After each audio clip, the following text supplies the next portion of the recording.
Ask any chef what their favorite tool is, and they're likely to pull out one of these, a knife. Yes, knives are absolutely essential in the kitchen, whether we're cutting vegetables or filleting fish or cutting a loaf of bread.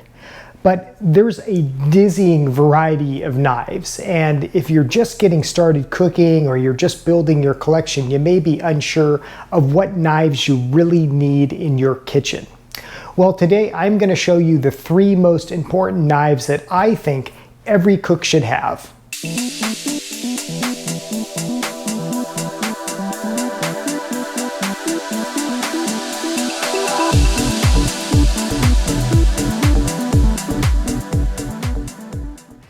So the first knife may not surprise you, it is a chef's knife. This knife is so important to a chef that it's literally in the name, chef's knife.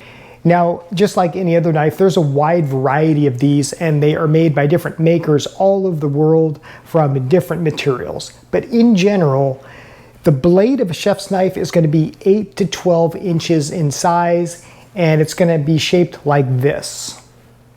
Now, the chef's knife is a true kitchen workhorse, and this is probably going to be the knife that you use the most. So this is a really important one. And it can do just about everything. It can slice onions, it can slice potatoes, it can chop carrots, you can cut meat with it. Heck, you can even unhusk garlic cloves with this knife using the blade. But when it comes to buying a chef's knife, how do you know which is the right one for you? Well, this is the advice I always give folks who are seeking it when buying a knife, and that is to go and hold it. Just like a pair of shoes or clothing or even the car that you drive, you really got to test drive a chef's knife before you buy it. So my advice is to go to a store like Williams-Sonoma or Sur La Table that has a nice selection of knives and that they will let you hold and even cut with. A lot of them have demo stations where you can like chop up an onion or something. Here's the thing with the chef's knife. It should feel like an extension of your hand. It should be balanced. It shouldn't feel too big or too small. It should feel just really, really comfortable. And I should also mention that I did a whole other video on how to hold a chef's knife like a real chef. And if you haven't seen that video, I'll put a link to it in the description below. Be sure to check that out. That is a real game changer in just control and how you hold a chef's knife. Now, as I mentioned, there are many makers of knives, and they can be made of different materials. Carbon steel is very popular. There's even some ceramic. Now, I'm not going to get into different brands and things like that. That's really going to be up to you. But again, the most important thing when choosing a chef's knife is to make sure it feels good in your hand, then go from there. As far as what to spend on a chef's knife, I always want to advise getting something quality. So, you're looking at probably at least $50, and then if you get really serious about a chef's knife, they can cost hundreds. I know that sounds like a lot of money, but here's the thing.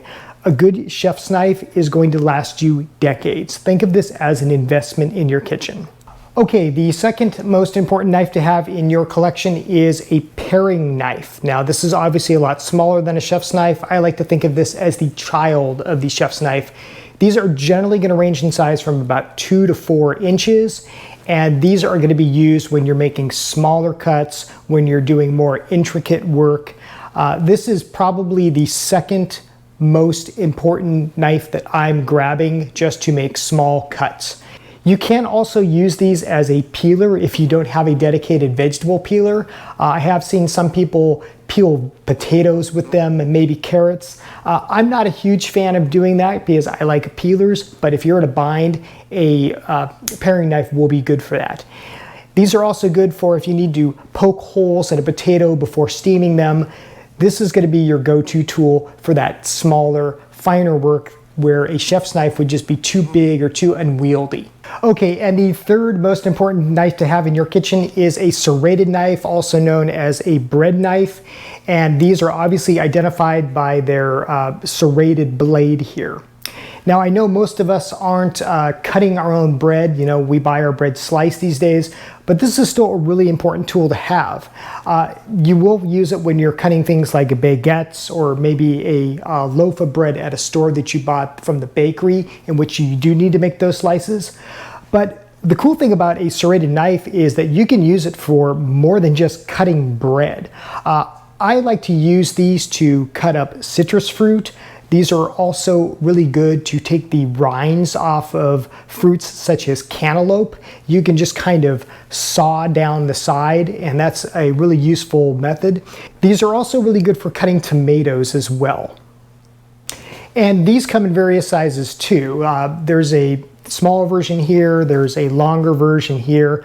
If you're only going to be able to buy one, I would just go bigger. That's going to make things easier when you are cutting those larger pieces of food.